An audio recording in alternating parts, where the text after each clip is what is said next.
Hi guys, my name is Nonima Dikela. Welcome to my YouTube channel. So today I want us to talk about Advocate Mnisi and also talk about Ntanzi's cross-examination. At this point, we all know Uguti, something looks like we are fighting, but I'm fighting for my client, but at the same time, I'm putting you boys on a tight leash because you are full of itch.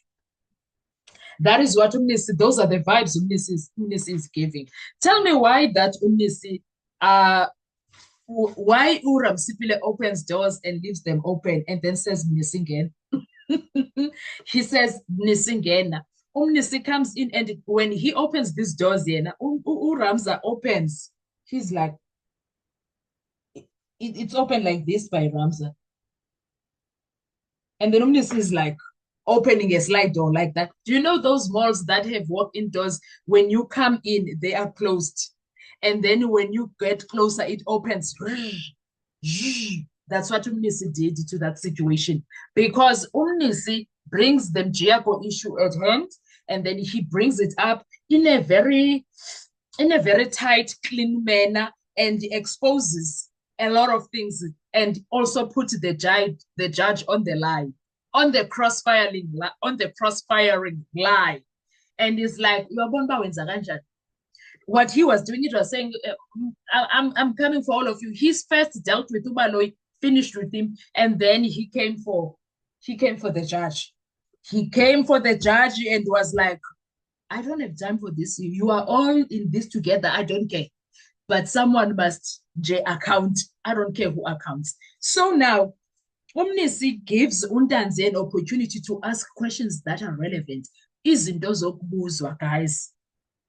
Izinto zokubuzwa, because Umnisi speaks about, again, he speaks about, again, Untanzi asked these questions because he's been asking throughout when he was busy with Uramza. And then Umnisi opens a door for Undanzi to actually speak up and also ask relevant questions in a manner that is putting everyone in the pan.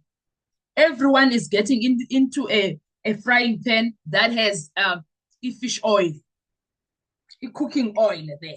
Yeah, you know what, black people, we call it fish oil. So it has cooking oil, and Umnisi is like, ophuma uzoziphumela ongena ongakwazi ukuphuma akakwazi ukuphuma andisibheni. Now this is what these are the questions that I really liked. Undanzi uthi yena, when he is asked question by Umnisi is saying, you are distancing yourself from Umjiako. Undanzi is saying, yes, I am. I don't know the man. I don't know the man. And then uti, I've never consulted with this man. And I didn't sign anything with this man. I did not give any instructions with this man. And here is where everything becomes very explosive.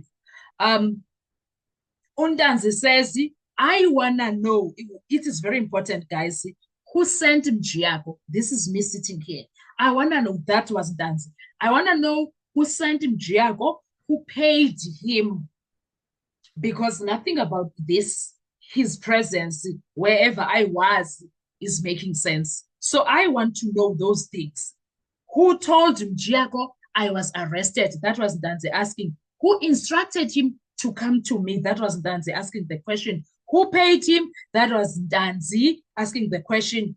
How he even knew where to find me? That was Danzi asking the question. And all of those questions, guys, remained unanswered. Undanzi is still looking for those answers.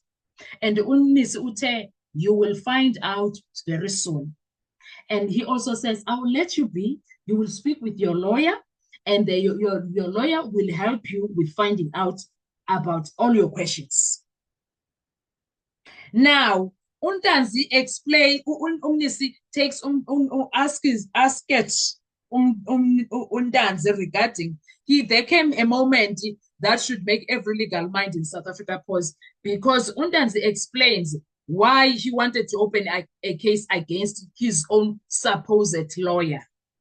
Why? Because the only place he believed he could finally confront Mjiako was in court. And guess what? Advocate Mnisi said to him, this is the safest place that you can ever be. You need to chill. Take a chill pill, relax, because you are safe here. say whatever you need to say. Okay? So imagine this, you walk into a court, a stranger stands up, addresses the judge, an interpreter tells you the matter has been postponed, and you sent away without ever being asked if this person represents you. No confirmation, no consent, no mandate. And that is not just an administration mistake, that is constitutional fracture on its own. And the court knows it. That court that was doing that to Ntanzi without giving him an opportunity to ask questions, without giving an opportunity to say, yes, this is my lawyer, because Mjiako is an officer of the, by law, this even says, by law, he is an officer of the court, bound by ethics, truthfulness, and absolutely fidelity to judicial processes, which makes this case central, this dispute central to the case. So Umnisi here was putting Mjiako in a frying pan self, Mjiako, Baloyi, the judge, everyone was put on a frying pan at that moment by Umnisi, and he was like, now usivumela ke majita mina ngendawo. Nina majita ngabona banenza kanjani mina ngishile apho. Nanso ke imbizo enkulu size 20 wembiza yesiZulu or yesiXhosa yesiswati. Nanso ke ukuthi nizophuma kanjani ningafaki angeni angihlangani, but into endiyaziyo nina nilapho. And Umntanzi was asking imibuzo yokubuzwa. Who paid Mjiako? And Mjiako, if ufike wathi kwaNtanzi, we want proof of that payment and the reference. We want proof of that payment. We want proof of the calls. Because calls can't come from Ntanzi. They must come from another number to Ntanzi. Do you understand? So there is a lot of things that happened at once. And I'm so proud of Umnisi. I'm so proud of Ntanzi because I like how he stands his ground and say, who sent him? Who paid him? I don't know him. He's been consistent with that. Very consistent. So now, Judge Ratta was forced by Umnisi. I already did a video about that. Do something about this, sir. What are you going to do about it? What are you going to do about it? It's done. Slap him. In the interest of justice, Judge Ratta needs to do something about the situation. He always say, in the interest of justice, in the interest of justice, let him show us the interest of justice that he's always referring to. The time has come. The time has come, Gesana. He must show us the interest of justice that he is always referring to. And also, I like it when he mentioned Section 186 of the Criminal Procedure Act. He says the power of the court, meramuto, to call any witness it deems critically to a just decision, not because the defense asks, not because the state applies, but because truth demands it. As the court itself makes it clear, if the evidence of a witness is critical to justice, the court must call that witness. So now the question is no longer hypothetical. Will Judge Ratta call Mjiako, invoke Section 186? Will Mjiako be summoned? Not as a counsel, but as a witness. Because if he is called, this trial will not merely shift to a certain direction. No, it won't just shift, it will detonate. Something will happen because the questions that were asked by Ntanzi, they need answers. And Judge Ratta is the only person, if he is a judge that is fair, he must call Mjiako himself so that Ntanzi can get his fair trial right of understanding why was Mjiako there everywhere he was. Mjiako was there. Who was updating Mjiako about him? And I'm hoping that also Judge Ratta is going to do the right thing. I'm just hoping. I'm just hoping the pressure that has been put on top of him is going to force him to say, yeah, I don't have a choice, gents. I need to call this one, Mjiako. They need to hamba bemfuna wherever he is. And now the question is, does Mjiako want to come in that courtroom? Does Mjego want to come in that courtroom? Is he interested in helping anyone? If Mjego comes, who is he going to assist? The state or the defense? If Mjego comes, who is he going to assist? The state or the defense? Because I feel like Umnisi, there are two people that he puts in a frying pan with a hot oil, cooking oil. It's Mjego and the judge. Because Mjego is sitting there untrustworthy wherever he is. He's untrustworthy. He needs to clear his name one way or the other. He needs to do something, unless he doesn't care.